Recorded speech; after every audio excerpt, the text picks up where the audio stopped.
Andrew Jessup, your 1 seed over on the left. He is here. It's his second finals appearance here on the SCG Tour in Dallas. Was the runner-up last time he was here. He's going to go for the trophy this time. Think about, though, if 2 straight times to the tournament, making it to the finals, really a testament to mention how much Andrew has come along as a player. And you're talking about just Dallas tournaments. Just Dallas tournaments, yeah, yeah. Plenty of other accolades. Right. You know, I think really entering this match as the favorite. He's the 1 seed. He's on the play. He's the veteran this time around. And Tad's taking a mulligan. So, going to be a tough one here. His biggest challenge really was his top 8 match. If you haven't had a chance, you can go back. You're going to want to watch that one. It was a really close 3 games against Brennan DeCandio. Brennan was the 8th seed with God Pharaoh's Gift. Yep. For a while there, it looked like in Game 3, Andrew was going to lose out in the quarterfinals. Yep. Brennan made it a judgment call that after the fact he was not happy with. May have cost him the match. A little smoother sailing in the semifinals. Yeah, where he defeated his brother, Dan Jessup, 2-0 for the second time today. And Tad has kept on 6. So we're underway with the finals here of the Dallas Open. Both players, just no 1-drop. Andrew's deck really starts on 2. For Tad, would love to have a 1-drop here. Andrew, Long Tusk Cub, gets hit by Shock. That's a good exchange for Tad. Yeah, I do like it. You don't always get to Shock a Long Tusk Cub. Though, the initiative here has to be on Tad. If we just keep playing removal spells for creatures, that's good for Andrew. So Tad does follow up with a 2-drop, Earthshaker Kenra. We see Winding Constrictor from Andrew, and be careful of that last mana he's left open. Andrew's deck this weekend is a 4 Blossoming Defense build. For the energy deck, you frequently don't want to expose Long Tusk Cub before you have energy, and the only reason to do it is because you have something better. A Braid pre-combat. Andrew has the Blossoming Defense, protects his snake. So Tad's follow-up is just Bomat Courier, no attacks. And Andrew's hand is really shaping up. Second Winding Constrictor, Aether Hub making 3 energy, and Walking Ballista with double snake. Wow. This is so good against Ramanap Red. And I believe his last card is also Rishkar. Sure, so this is for 2 mana, 3/3 Ballista. He'll just remove the 2 counters, sweep Tad's board, and swing in for 2. Just actually 2 mana Triskelion, Plague Wind, 1/1 left behind. Okay, here's Hazoret. Because of the mulligan, it's 1 card in hand. Tad swings for 5. I think this is a lot worse than what Andrew's doing. Oh, yeah. I mean, if you just look at the race, let's assume there wasn't the Rishkar, and there is. But if there Rishkar, remember this puts 3 counters on Ballista, 3 counters on a snake. So 4 from Ballista, attack 5 from Snake, attack from 11. It's almost lethal. If he uses the Ballista, he could deal 15 this turn. Yeah. Hangs back Rishkar as a chump blocker. Pretty sure he drew Blossoming Defense for the turn. Chalk this one up for Andrew Jessup. This game is over. Yeah, that's good enough. So Andrew Jessup runs away with game number 1. If he can get that type of draw, just all 2 and 1 and 2 mana spells, and those 2 1 and 2 mana spells, this is going to be an easy one for him. Oh yeah. So moving on to the sideboards, Tad Macaraeg does not take game 1, but he's going to look to a sideboard for things that can help him. Yep. So here we have 4 Chandra's Defeat, 4 Glorybringer, 3 Chandra Torch of Defiance, 2 PNLR, a Harsh Mentor, and a Mountain. Harsh Mentor is okay in these kind of matchups. It does tax Jessup for using Walking Ballista. It's not super exciting. PNLR is 2 bodies, the flyer attached. We've seen that one come in. It's reasonable. Chandra and Glorybringer can both clean up some of the bigger stuff out of Jessup. I think they're a little bit slow, but there's a good chance we see him come in. Yeah, and I know that's been one of the things we've looked at with the Ramanap Red deck today, is this plan of boarding in bigger cards, Chandras and Glorybringers, has been unconvincing.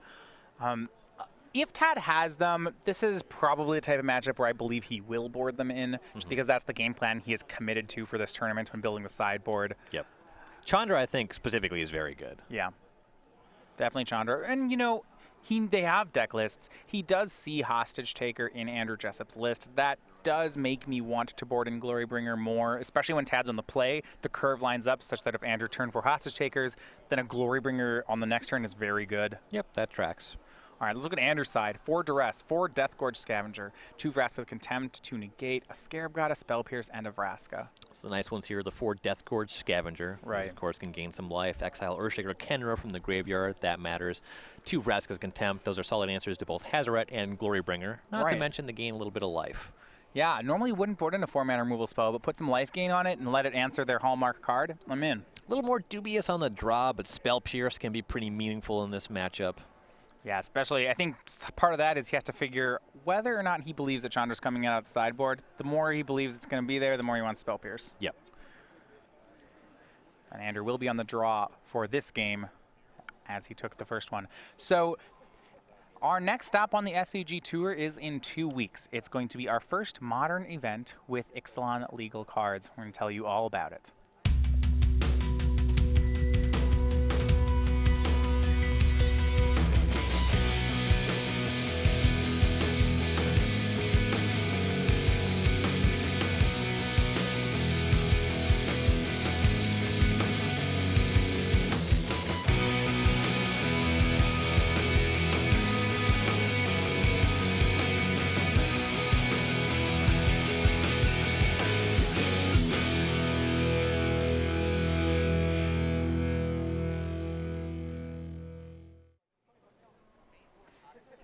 That's in 2 weeks. It is going to be the Charlotte Open. Ryan and I will both be there. Back to our match. Andrew Jessup winning the first game in very short fashion. A year ago, he was here playing the finals in Dallas. That was back in Modern. He was playing his Infect deck. Ended up losing to Kevin Jones, I believe, on Grixis Delver. Indeed. That's a nice deck. Now, are you on Grixis Delver or Grixis Shadow when you're playing Grixis in Modern right now? Definitely Shadow. Shadow is a lot better. I don't see that many Delver of Secrets. For Andrew Jessup, though, the 21-year-old from New York here, this will be his 9th Open Top 8. He does have 1 win.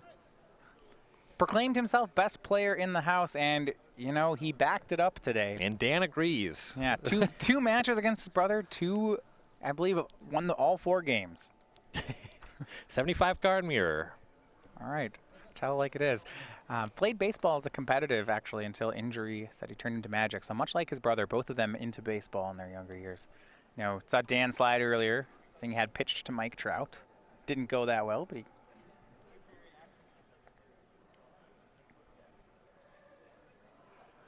Both fans from the New York area. Both players keeping. Tad starts on Bomat Courier.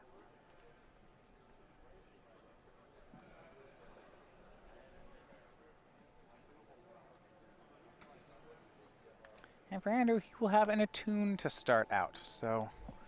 With the game 1 draw, this is really the only element that Andrew was missing. If he follows up with Long Tusk Cub, that's a really strong start. Right, and that'll get up to that 3/3 of size. It means that Long Tusk Cub won't die to shock. It forces Tad to have a Braid.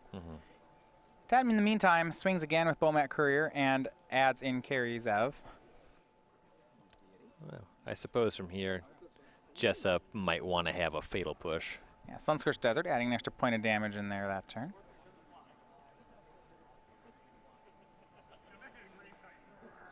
And go back over to Andrew's side.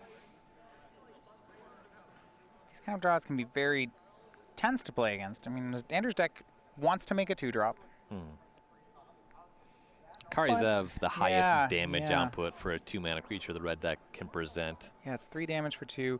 I mean, the worry is if Andrew just makes a creature, something like On-Crop Crasher is just so hard to beat. If he has a removal spell, he's likely just has to play it. Yeah. You see here, 2nd land and a pass. Played the Forest despite attuning for Island.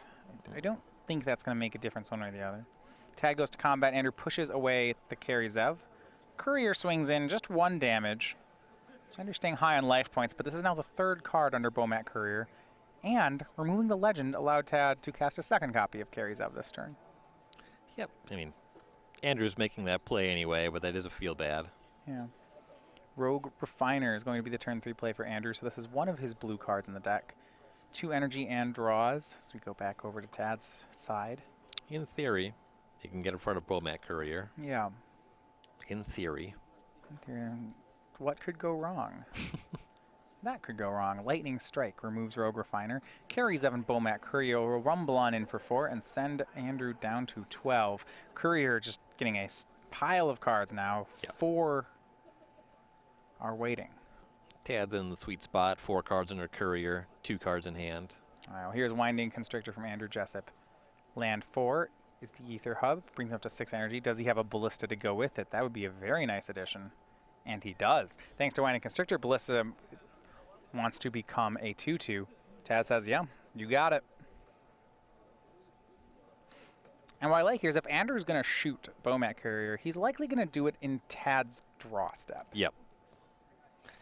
Make it so that Tad doesn't have a window to play a land, but advance into his turn, so he has to use the mana here. Yeah, he says, draw your card, now I'm going to shoot the Courier. So if Tad activates Bomat Courier, he's going to lose that card he drew this turn. The disparity between Courier cards and cards in hand also lower here. Okay, Tad's going to Lightning Strike away the Winding Constrictor, and then sacrifice the Bomat Courier. The last 2 cards in hand, 2 mountains. Yep, those not essential elements. So land for turn, and Carrie Zev swings on in. 3 more damage, Andrew drops to 9. And no second removal spell. So we now go back over to Andrew.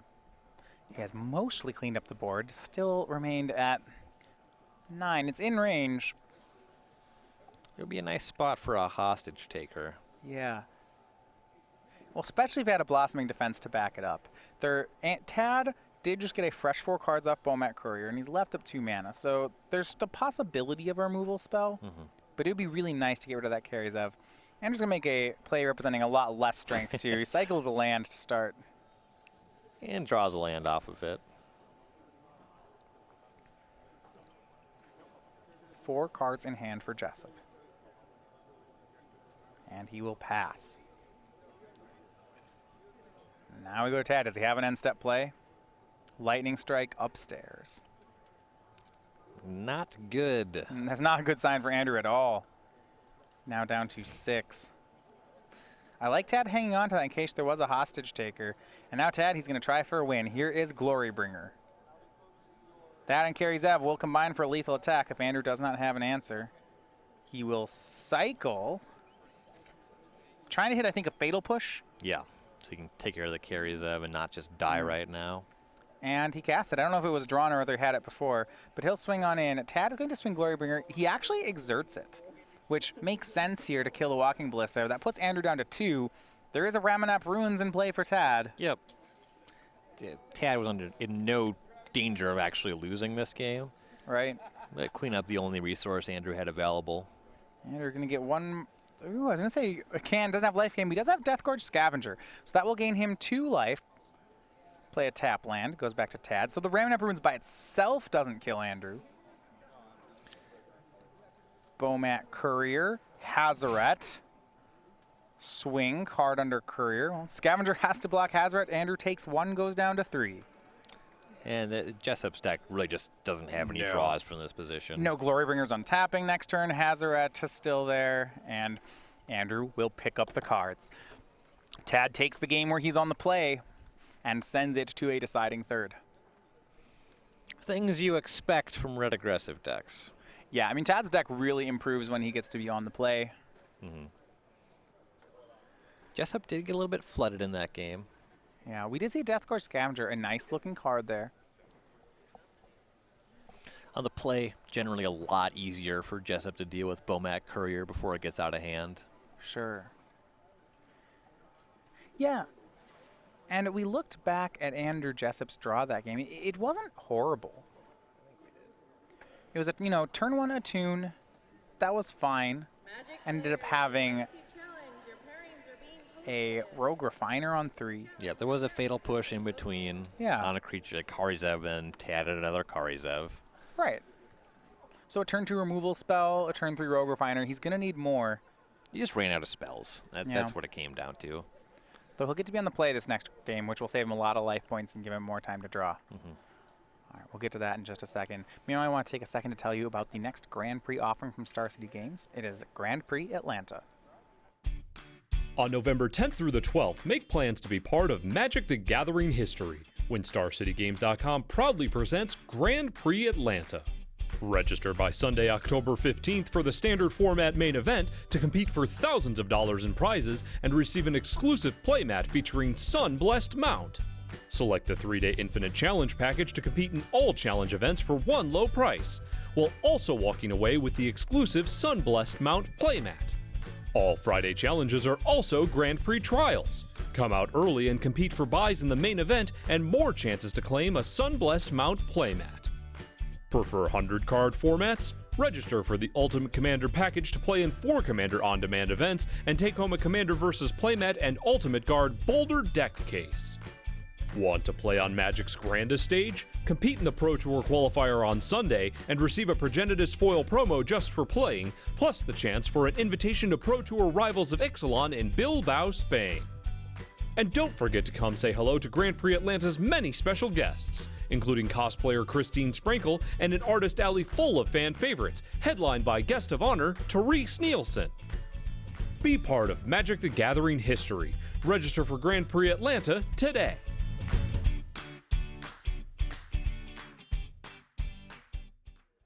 That's the week after regionals. It's going to be Grand Prix Atlanta. It's going to be this standard format. Right now we're seeing Ramanap Red. That was the winner of one of the top decks of last format. Strong showing here at the Dallas Open. Lightning Strike. Not a huge upgrade, but certainly an upgrade. Yeah. Well, when the format's losing 2 sets, your deck doesn't always need an upgrade as long as it doesn't have a downgrade. And you can say Ramanap Red did not get worse after rotation. Yeah, not really missing Falconwrath Gorger. That was the card I lost, wasn't it? And so that means you're just really not changing the deck too much. Nope.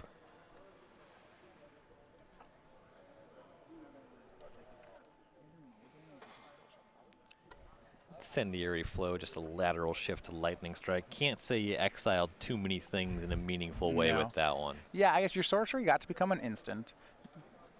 It's an upgrade. Certainly matters in terms of playing these 4 Soulscar Mage. The pre-combat Incendiary Flow to pump Soulscar Mage, really bad. In combat, Lightning Strike has more going on. Andrew, last second switched up a couple sideboard cards. He'll be on the play here for our 3rd game. And both, when you look at our first 2 games, it really felt about the player who can get onto the board faster. Was able to take that advantage and then run with it, turning it into more advantage. Andrew going to 6, so is Tad. Hard, I actually find here to know. Both decks are okay on the mulligan. I haven't played a lot of black-green. You know, if Andrew has Constrictor Rishkar, it's fine. You don't really always need the 7th card. But Tad, I think, feels the same way about Hazoret. Yeah, you really want to be able to attack that with that one turn 4. It's kind of a funny thing can happen sometimes because you mulliganed. You have access to swing to earlier. That's so good. There are faster and more frequent checks for Jessup's deck. Just because if both decks are not cooperating, Tad has the ability to just peel Lightning Strikes at certain moments and just go upstairs and end a game. Whereas Andrew has to establish a firm position on the battlefield. Yeah, I think I agree there. If they both stumble here, what Andrew's hoping for is much like in game 1, he never cast a spell that cost more than 2. I think his whole draw was Fatal Pushes, Blossoming Defenses, Winding Constrictors, and Walking Ballistas. So kind of what you're saying, Andrew's deck can operate on just 2 lands. Tad's deck's a little more reliable about it. Yep. But especially if you look at the way that the Jessups have built their deck this weekend.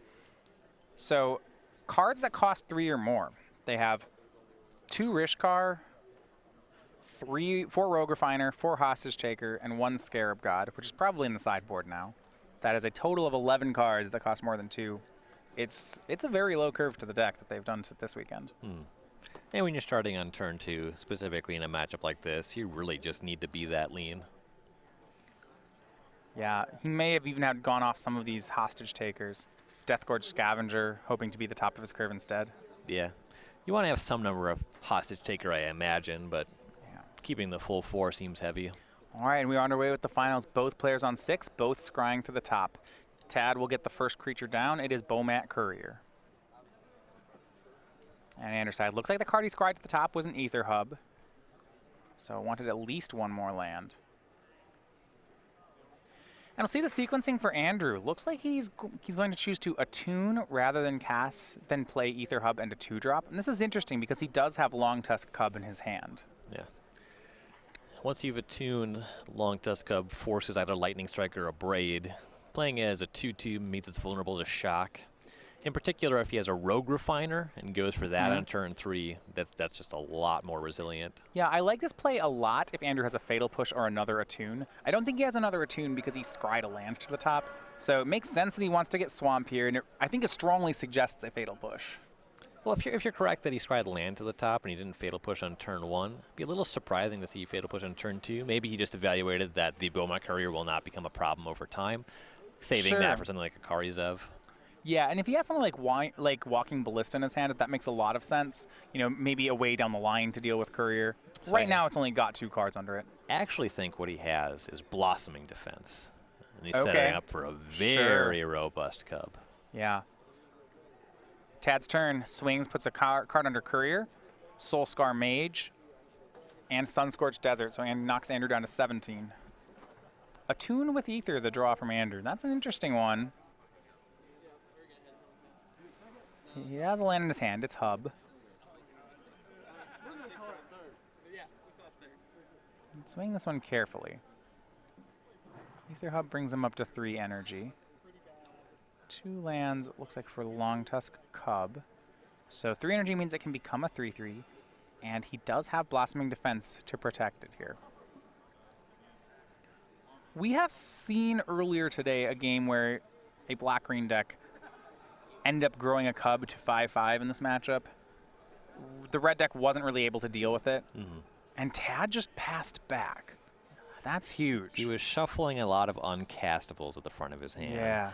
Hazoret, On-Crop Crasher. I believe he has in a Braid. He's waiting for a window where he might be able to sneak that through a Blossoming Defense. Andrew's not going to give him that. Nope. And now that Andrew cast Attune, he's up to 5 energy, so to respond to a Braid, Andrew doesn't even need to leave up Blossoming Defense. He can just leave some extra energy on that board. Because of the Soulscar Mage, he probably just wants to leave up Blossoming Defense. You're right. So yeah, that would turn the damage into -1 counters. So you pumping through it with Long Tusk Cub technically works, but yeah. He does want to get a second threat on the battlefield here. Yeah. He'll play the land he found.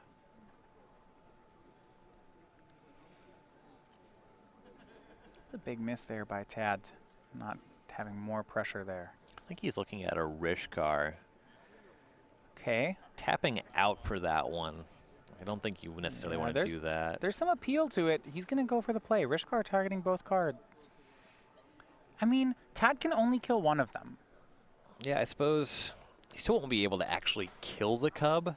Yeah. And then once this is on the battlefield and the trigger resolves, the Cub can cast Blossoming Defense. Right, and the trigger does resolve, so now the Blossoming Defense mana is up again. Yeah, had Tad abraded, Andrew could make Cub a 4/4. Then it would shrink down to a 1/1. And then the counters would bring it full circle back to a 2/2.